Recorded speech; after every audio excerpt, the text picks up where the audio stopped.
And this story is probably the leading startup story that I could share. I said, would you be willing to do a beta test with me for residential use?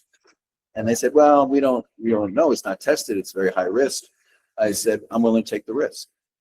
So they agreed.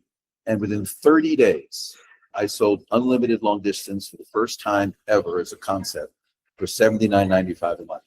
That's when people were used to paying 5 and 10 cents a minute for long distance.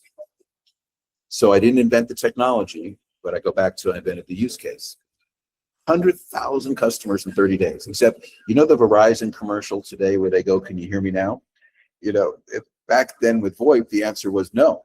So I had 100,000 people pay me that amount of money who had terrible quality phone service. Talk about pivot. What do you do? Do I go to Broadwing and complain? They warned me that their technology may not have been able to support it. So I called up AT&T and I said, I need the cheapest price per minute that I could possibly buy time for. And they said, why? I said, it doesn't matter. I'll personally guarantee it. Okay. They said, sure. Okay. And I created a breakage model. And I realized from the 30 days that I had customers running that 20% of my customers hardly use the phone, even though they paid me $79.95. 20% of the customers killed me.